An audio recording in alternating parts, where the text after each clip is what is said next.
The Stars and Stripes show is brought to you by the U.S. Embassy. It's Gabs FM, power to engage your world. And of course, welcome to the Stars and Stripes show, proudly brought to you by the U.S. Embassy and of course in partnership with Gabs FM. Now, let me tell you something. World Intellectual Property Day is observed annually on the 26th of April to raise awareness about the importance of intellectual property rights and the role they play in encouraging innovation and creativity. Intellectual property includes patents, trademarks, copyrights, and trade secrets. Intellectual property rights protect the intangible assets of creators and inventors, allowing them to benefit from their own ideas and, of course, their own hard work. These rights encourage innovation and creativity by providing an incentive for people to develop new products, technologies, and, of course, artistic works. Without effective protection of intellectual property, there would be little incentive for individuals and companies to invest in research and development or to create new works of art, music, literature, film, even, dare I say, in the health sector, in the app sector, in the ICT sector. World Intellectual Property Day is an opportunity to celebrate the contributions that intellectual property makes to our society and our economy. And we do know that the BW government has taken an initiative to say we must transition into a knowledge-based economy. And of course, we cannot do that without the likes of intellectual property. And that's why we're going to celebrate today. And of course, for the Meet America Policy discussion segment, we have none other than Botswana, who is the U.S. Embassy's economic and commercial specialist. What up, Miss G? Hi, Swift. How are you? I'm good. Fantastic. How was your week? It was hectic. Hectic, yeah? Yeah, but nice. Yeah. I'm glad, and welcome to the show. Is it your first time on the show? Very first time in the studio. Let's give you horns. We'll give you horns because you're welcome to the show. Look, let's get straight into it. Introduce yourself. Let us know your title and what is your mandate at the U.S. Embassy? Okay, my name is Huitze Onemonto. I'm the economic and commercial specialist at the U.S. Embassy. Nice. On the economic side of things, it's bilateral engagement with the government. Wow. We work with the likes of SIPA as they're here today.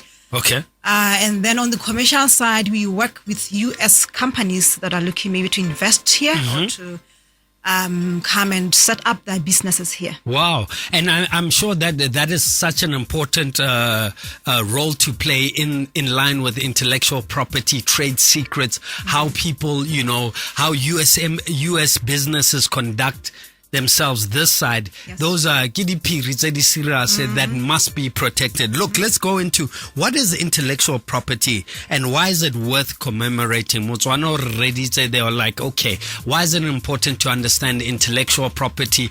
Does intellectual property apply to Rona as Botswana? Okay, thank you so much. And you have already said it all. Intellectual property, or IP in short, means creations of the mind. I love that. Wow. Yes, could be things like inventions, literary works, artistic works, designs and symbols, names and images used in commerce. Yeah. Okay, fantastic. And walk us through or encourage Botswana why they should seriously, listen to the show, take their intellectual property. Because look, I was discussing this with Samantha about the correlation between elements of the United States like Silicon Valley and the importance of promoting the culture of innovation.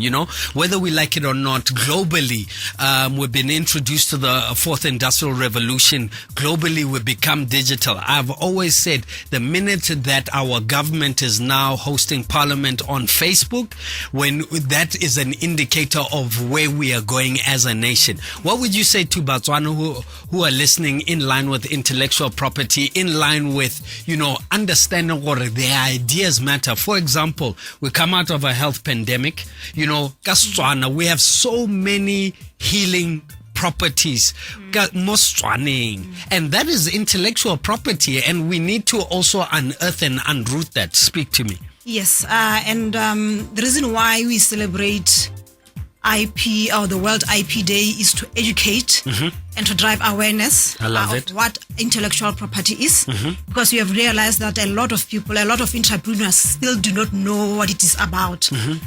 So we drive that education so that they know that they can make money out of their inventions, out of their creations. They can make money. And that also then translates into the creation of jobs. Yeah. They can create jobs for other people. Absolutely. For themselves, they can continue earning and continue creating. But if IP infringement, I like that. To earn from that from their intellectual property. So there won't be more innovations, there won't be more creations. So we need to support them as individuals, as the public, by not buying counterfeit products, by not buying fake. Yes. And one may ask, why is it important for us as the embassy to support this? Yes, and like that is my next question. Yes. Yeah, like I mentioned that I mostly represent US companies that are looking to invest. So when there's a strong IP regime, strong IP laws in place, it gives investors and businesses the confidence that their products and services will be protected. So that's why we really talk about this. We have partnered with SIPA since 2015, supporting them not only during the World IP Days commemorations, but with other many programs that we have within the embassy. We have supported with training, we have supported with capacity building programs, and we will continue working with them because they've been a great partner. Absolutely. Yes. I don't. Okay. No, go ahead. I mean, look, you know what I love. No, let's go. You know what I love about this particular World Intellectual Property Day? You know, one can underestimate the role of SIPA. You know, one can underestimate the role of your ideas and the power of ideation, because, you know, sometimes we crush a lot of ideas, whether it's in the family home, in the classroom, in your day to day. But to encourage and cultivate this culture plays a huge role. So I'd like to thank you and, of course, the US government and the American people for supporting the BW government. And, of course, shout out to SIPA for putting these things together and showing us the importance of our own ideas, you know? Any last words before we love and leave you? Okay, my last words will be that Botswana entrepreneurs out there know that IP can, that there are a lot of opportunities around intellectual property. We have seen it in the US creating a lot of jobs, about 63 million. 63 million wow. Jobs in the US are either directly or indirectly related to IP. So we want to see the same thing happening in Botswana. We want to see IP creating jobs for people. Absolutely. Well, it's Gabs FM, power to engage your world. 395-6962 is our studio line, plus 267-395-6962 our WhatsApp line, and of course 14962 is our text message or SMS line. And of course, if you've just joined us, welcome to the Stars and Stripes radio show, proudly brought to you by the US Embassy in partnership with Gabs FM, #America in Botswana. And let me tell you something. The question is, why should parents encourage ideation, creativity, and innovation to their children? Encouraging ideation, creativity, and innovation in children can have numerous benefits for their personal growth, future success, and the world as a whole. Enhancing problem-solving skills. You know, whether we like it or not, the health pandemic has showed us the importance of resolving, you know, issues in line with that sector. And innovation involves thinking outside the box and finding new solutions to problems. By encouraging their children to think creatively, parents can help develop their problem-solving skills, which can be useful in all areas of life, from academic to personal and, of course, professional. And, of course, fostering a growth mindset. Ideation, creativity, and innovation require a growth mindset, which is the belief that one's abilities can be developed through dedication and hard work. And this is the conversation that we're having. On the other side of this, we're going to be speaking to our friends at SIPA, and we're going to be discussing their role, their mandate, and what they do in everyday life in terms of ideation, protecting your ideas. And Swift, I'm a bit of a scatterbrain. Why it's a Samantha again. So, but you are my witness. The idea and blind. Why it's a Samantha. She's laughing, but she's nodding her head in studio. Ideation, blind, but Samantha. Anyway, moving swiftly along, pun intended, ladies and gentlemen, you're on the Stars and Stripes radio show. The Stars and Stripes show is brought to you by the U.S. Embassy. Well, it's Gabs FM, power to engage your world. And of course, welcome to the Stars and Stripes radio show, proudly brought to you by the U.S. Embassy in partnership with Gabs FM. And of course, we're talking intellectual property. We're celebrating the World Intellectual Property Day and speaking about ideation and the importance of believing in your ideas. I can't wait for Botswana. You know, funny enough, I'll tell you a story. There was a lady in Maung who used Setswana games to teach coding. Nice. And, you know, this is the importance of us encouraging such behavior and the ability to ideate and intellectual property. Allow me to introduce your counterpart, Marietta Magashula. Did I pronounce it well? Maga. Okay. Sorry, Mahashula. Awareness and Communications Manager at SIPA. Marietta, welcome to the show. How are you? I'm good, thank you. How are you? Fantastic. Complaining does not pay my bills, okay? I heard you had a great event. Just walk us through this past Wednesday. I heard you had a great event. I do know Samantha was out there. What was going on and why should it interest Botswana? Yes, we did. Every year on the 26th of April, it is World Intellectual Property Day. So, as a member state of the World Intellectual Property Organization, we do join in with other countries to celebrate and commemorate the benefits of intellectual property. And we take the opportunity to create awareness, as Kwiti said, about how IP can be used for socio and economic development of our countries. So we did have the commemoration this past Wednesday. The theme was Women and Intellectual Property. I love it. Accelerating innovation and creativity. Okay. So with this theme, we're just talking about women-owned businesses that use intellectual property to add value to their businesses. So we had... oh, wow. Close to 100 women entrepreneurs convening at the venue at Masa Hotel, just to have conversations on what intellectual property is and how intellectual property can be beneficial for their own businesses. We are here with Ms. BC from Abuja, Nigeria, from the International Computer Hacking and Intellectual Property Program. She was our moderator. Wow, welcome to the show. How are you? I'm fine, thank you, Swift. Let me tell you something interesting. Me and Samantha did interview a under 30 lister from Nigeria. Guess what? This young man was in the gaming element of ICT, right? And he was actually developing gaming and games with Nigerian concepts and cultural, you know, fashion and things. And I found that so amazing. So we're big fans of Niger in the studio. Welcome to the show. Thank you for having us. That's the way we are. Fantastic. Look, let me continue with Marietta. Let's talk about the role of SIPA in IP issues. You know, a lot of Botswana need to understand that SIPA is not related to just registering a company. You know, walk us through your mandate and how some of these things benefit the economy.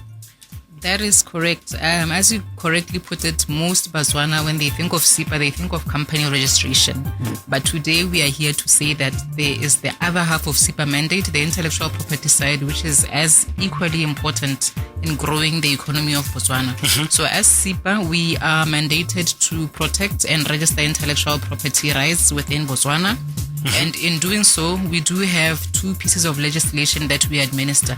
We have the Copyright and Neighboring Rights Act, which is for the registration and protection of rights pertaining to the creative industries, being your books, films, movies, music, photography, art, anything that you can think of as emanating from the creative industry would be protected under the Copyright and Neighboring Rights Act, which we at SIPA administer. We also do have the second piece of legislation, which is the Industrial Property Act. Yes. Which is for the registration of your trademarks, your logos, your brands. It's for the registration of patents, which is the inventions that we come up with. Through this act, we also register industrial designs, fashion, Yes. We also register traditional knowledge as well as handicrafts and geographical indications. Some of the things we are not too familiar with as a country, but as we grow, we are hopeful that some of these things we will see many businesses adding them into their business strategy so that they can add value, grow their businesses, and contribute much more to the economy. Let me ask you something for the sake of the listener. You know, sometimes we assume that we understand what is a patent. Yeah. You know, I think that is one thing, because I've heard that, you know, one may have an idea that they saw from Europe, come to Botswana and think that, you know, I can patent this idea, I want to protect this. Just give us an understanding of what is a patent for our listeners' value. Okay, thank you for that question. With a patent, you first identify a problem that is there in the community, then you develop a solution to that problem. The solution that you are developing has to be original. It has to be original. It has to be original. Okay. It cannot be copied from other countries. It has to be authentically yours. And this solution that you're coming up with has to be something that we actually want to use, that consumers or the public or industry really wants to use. It can't be something that nobody really has a use for. Okay. So it can be as complicated as a piece of machinery. It can be as simple as a pen. Yes. The big pen, for instance, yes. When it started, it was registered as a patent. Wow. So in identifying a problem and coming up with a solution, you are on your way to getting a patent for your innovation and your creativity. But I must say that not everything that we come up with qualifies for patent protection. Yes. As you said in the beginning of the program, that there's copyright, there's trademarks, there's industrial designs. Some of the innovations that we come up with may fall outside of patent protection, but they might be protected under other intellectual property rights. So the criteria to register a patent is quite stringent. But there are innovations still we feel at SIPA they are there in the community, Botswana are coming up with, and they do qualify for patent protection. Absolutely. I must say also that quite recently we've had a patent registered by Bust. Wow! Shout out to Bust. They came up with a diamond sorting solution. Wow. A first of its kind. Wow. So it was registered as a patent at SIPA. So these are some of the things that can be protected as patents.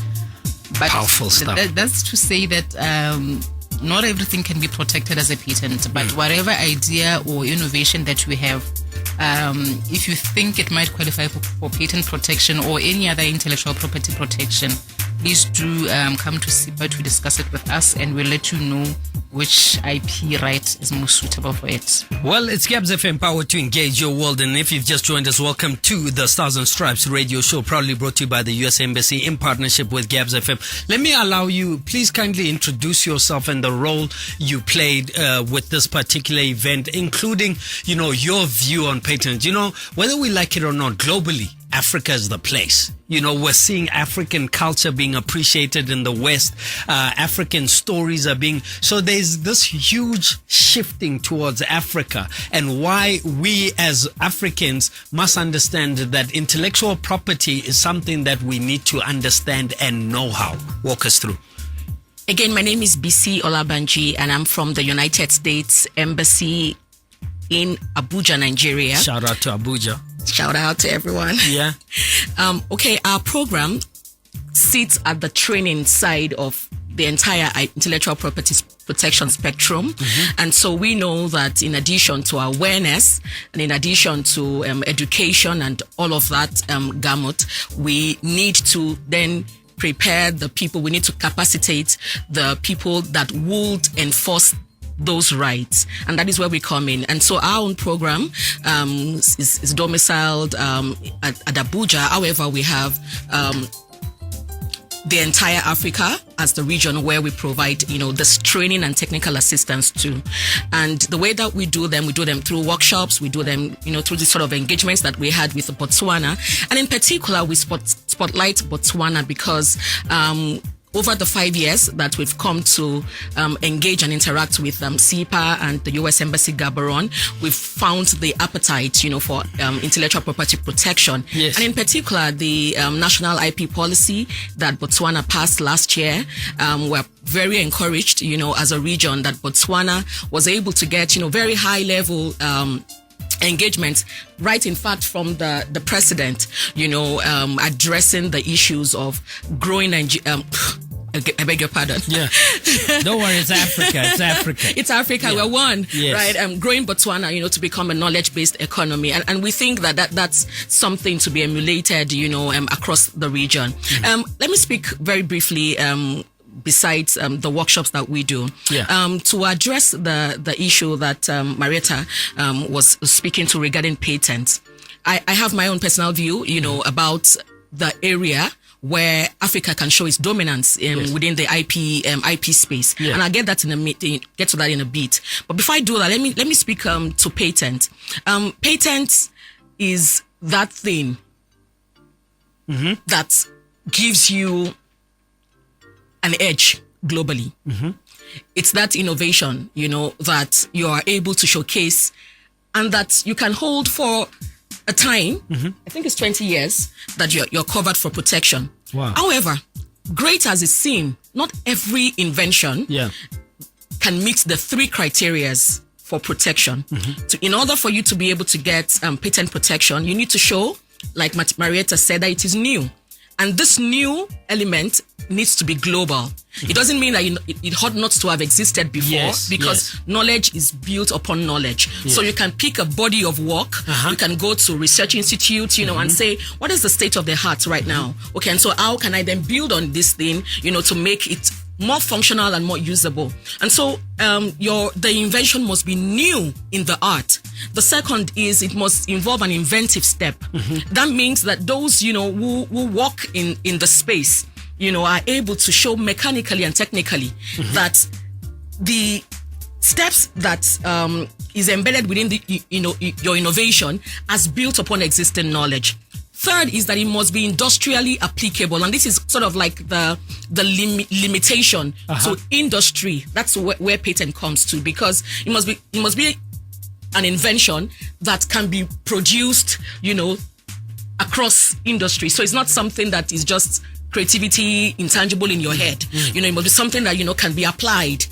By whether it's a health industry or whether it's mechanical industry, as the case may be. Yes. In any case, if the Africans, if we cannot make the machines, if we cannot make the aeroplanes that fly and make the ships that run across the waters, we are very creative people. Absolutely. I think for us that is really where we find our strength. Our music, our culture, our knowledge, the traditional knowledge of our forefathers, and that's really where I think we can situate our strength, and continue to build on it. So I would say that the side of copyright, the side of traditional knowledge, is where Africa can, really showcase itself, as the leader in the global environment. I'll put a stop there. Beautiful words. I'd love to have you more. Marietta, let me give you this last opportunity to share your parting statements. And of course, I'd like to also touch on the U.S. government support in line with SIPA.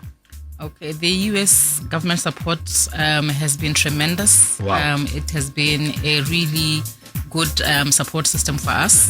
The relationship dates back to when SIPA was still the registrar of companies and intellectual property. That far back? That far back. Wow. We've had some of our officers given scholarships to go do their master's degrees in intellectual property in the US. Wow. We have been trained on patent examination, on trademark examination, on copyright by the USPTO, the US Patent and Trademark Office. Nice. We partner every year to do the World Intellectual Property Day commemoration, and we do various other awareness workshops, trainings together with the US Embassy. We have benefited for many years now on the US speaker program, where every year we have awareness workshops, and the US Embassy brings a speaker from the US to give us the international perspective on intellectual property matters. So the relationship has been brilliant, and we are looking forward to many, many more years of collaboration. Absolutely. I'd like to encourage Botswana to engage SIPA in line with intellectual property. There's nothing wrong with walking in and asking more questions. And of course, you just heard from a representative from SIPA. Her name is Marietta Magashula, Awareness and Communications Manager at SIPA. Thank you so much. We're going to continue conversation on the other side of this, and we'll be speaking to someone out in the United States of America. Just hold that line and do not change that dial. Good afternoon. It's Gabs FM, power to engage your world. Homolemo is the name of that particular number. Title came back, and of course taking us to 12:45 across the nation. And of course today we're speaking to Lydia Gobena, and of course Lydia Gobena is a partner at the law firm at Frost Zelnick and out in the United States, where she focuses on innovative strategies for acquiring, enforcing, and assigning international intellectual property rights. She advises clients on international trademarks, industrial design, copyright, and unfair competition issues, including litigating international and multi-country conflicts, with deep experience in obscure international jurisdictions. Hey, Sokoa. Don't laugh. Conducts a global trademark clearance projects, including analysis and evaluation of such data and related risk. I do know that, Samantha, we have one intellectual property lawyer in Botswana, Letlogonolo Moremi. So this is an important conversation to have from a legal standpoint. And of course, Lydia, how are you? Fine, thank you. How are you? Fantastic. Sorry, technical issues on our side, but otherwise we are well.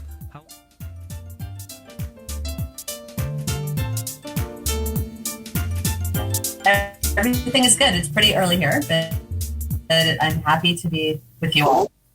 Can you hear me?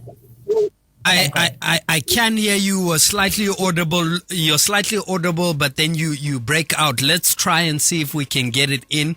Let's just talk about how does IP affect people in everyday society, and why, people must understand the importance of IP and the commemoration in line with the commemoration of World International Property Day. Well, if you think about it, IP impacts all aspects of your life. It's in the technology that we're using right now to communicate. When you look at artwork or photographs, when you read a book, when you listen to music, when you take medicine, when you are carrying that bag that has a novel design, IP is absolutely everywhere. And I think it's important for people to understand that. Absolutely. Look, let's touch on, and forgive me, I'm just going to slightly compress some of the questions for the sake of time on our side. What was the focus of your presentation during IP Day in Botswana? We do know that you're a speaker. Walk us through, what your presentation was about. So I gave an overall perspective on what intellectual property rights are. I touched briefly on patents, copyrights, trade secrets, as well as trademarks. But my primary focus was on trademarks because I think that is something that's very key to sort of understand. I wanted to express to people the importance of trademarks. I often tell people that trademarks are like your name, right? It's your brand. You are your personal brand. So it's really important for people to understand that before they even start a business, they want to think about carefully what they're going to call that business, and then walking through the various steps in order for you to get a trademark registration. Because I think oftentimes people will adopt a name and think, or a trademark, and start using it, and then they'll encounter problems. Or they might adopt a trademark that is descriptive of what they're planning to offer as a product or service. And that can be a problem later on when you try to go to register it. So I really wanted to go through in a careful manner to explain what you should be thinking about when you adopt your trademark, how you go about registering it, and then, touching upon briefly how you go about enforcing it. Because, the important thing about a trademark, it's not just about picking the name, but you want to be able to enforce your rights in the name, because if you don't do that, you can lose those rights. And so, unlike other forms of IP, trademarks are one of the few intellectual property rights that can last forever as long as you are properly using them and enforcing them. Absolutely. Look, July 13th, 1836 was the first United States or U.S. patent was registered, and that is such a long time. Let's touch on how does IP drive innovation. That is one thing that the Botswana government is trying to cultivate and encourage through our partners with SIPA and other stakeholders. Walk us through how does IP drive innovation? Well, I think really, if you think about it, if you don't sort of protect intellectual property rights, whether that be trademarks or copyrights or patents, then the people who want to create may be less inclined to do so.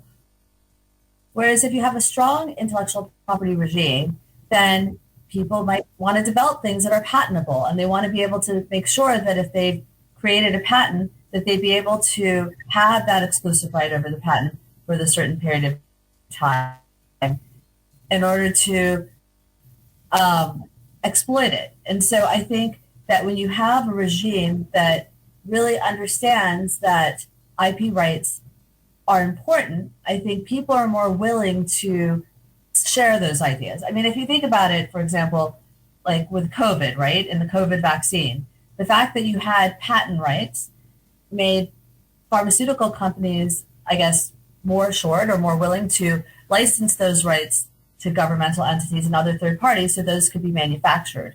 And so really, by having this regime, you're encouraging people to create things, but then also be able to license them out in order to ensure that those novel products and concepts are out there to the public as a whole, to better society. Absolutely. Look, in closing, we're fast running out of time. In closing, this is what I'd like to ask you, including your last words. Why is it important that we encourage, lawyers or the people in the legal fraternity to consider issues related to IP rights? I think that is one thing that we have a shortage of in line with human capital in Botswana is legal representation or people who are legally able to represent various creatives or clients in line with international property rights. Walk us through that as we close. Did I lose you? Hello? Yeah, well, it's order and chaos. We lost a little bit of our network and we'll continue conversation. Well, moving swiftly along, pun intended, we sincerely apologize. And of course, we're speaking to none other than Lydia Gobena, who is a partner at a law firm out in the U.S. She focuses on innovative strategies for acquiring, enforcing, and assigning intellectual property rights. This is an important conversation. And, whether we like it or not, I'd like to encourage young people, especially in the legal fraternity, to get into this space, because whether we like it or not, there's going to be a huge demand simply because we're in the knowledge-based economy. Digital. The whole world is going digital. Your time is 12:53. And of course, on the other side of this, I'll be speaking to Education USA, and we're going to touch on some of the opportunities available for you and me. Ladies and gentlemen, celebrating World Intellectual Property Day. Good afternoon. The Stars and Stripes show is brought to you by the U.S. Embassy. Well, it's Gabs FM, power to engage your world. Thank you so much and welcome back to the Stars and Stripes radio show, celebrating Intellectual Property Day and the importance of ideation and creation. And of course, we are going to go into our last segment of the show, one of our favorite. We call it Chasing the Dream. This next segment is very important to you and I and all Botswana at large, because we touch on all the educational opportunities that the U.S. Embassy offers through its Education USA office for prospective students, academics and professionals. And of course, in the building, we have none other than Wabi Letau. How are you? I'm doing awesome, Swift. Fantastic. Yeah. What you got for us today? Today, on here is what is the Global Presidential Scholarship. And it was 31,000 US dollars per year and on renewable for 4 years. And so if you're an undergraduate and looking for a scholarship, then head over to the University of Lynchburg and then their website and apply for that. Okay. You know, I will say that, you know, the US is one country that is known for giving the most financial aid to study abroad. Wow. Yeah. And you know, whether we like it or not, I mean, $35,000 is 31. Huge. 31. Yep. I was hearing 35. $31,000 is huge. And this can change your life. How do people register? Where do they go in order to find more information? Well, the first step for you to do would be go to educationusa.state.gov and then under the financial aid page, just go in there. And then after that, once you have seen all the information you need from EdUSA, run over to the website for the University of Lynchburg and then now go download everything that you need in terms of find out the requirements, submit everything that you will need, and if ever in doubt, please do not feel and don't be afraid to reach out to us. Right? Absolutely. Yeah. Education USA. Let me tell you something. Samantha and I have both been afforded the privilege of going on one of these courses. And I'm waiting for all your kids to finish school and then I can ship them off. Yeah, no, definitely. Na rekopa full scholarship ho rona I can rabana ba. But you know, I'm going to be harder on your kids because you all know what we've been talking about, academic excellence, leadership, voluntary work. So if you're not doing anything, that means you better start creating that portfolio, Samantha. Let me ask you a question in line with volunteering. How should people document their hours in line with, the opportunities? Because Banabarona might be doing volunteerism, kokerekeng in communities with the VDC. How do we document that in line with, the opportunities offered by Education USA? That's a fantastic question because they can use even, right now we have create a website, create a Facebook page, create a LinkedIn account, and every little thing that you're doing, documented it. Because even when you're applying for colleges and then they're asking about that, you can even share the links to say, no, please visit my website, visit and see all the work that I've done. That's how you document your voluntary work. Well, it's Gabs FM, power to engage your world. Welcome to the end of the Stars and Stripes radio show, proudly brought to you by the U.S. Embassy in partnership with Gabs FM, hashtag America in Botswana. What an amazing segment talking World Intellectual Property Day. We've got to thank our partners out at SIPA and of course the U.S. Embassy for giving us light and shedding light on the importance. Let me tell you something. We cannot get to what is called a knowledge-based economy if we do not invest in ideas. The first patent was registered in 1836 in the United States. That goes to show they take their ideas very seriously. That goes, and you understand why they produce brands like Apple, they produce brands like Amazon, your Netflix, because they're cultivating that. And of course, we need to head in that direction. 12:59 is your time. Ladies and gentlemen, good afternoon. The Stars and Stripes show was brought to you by the U.S. Embassy.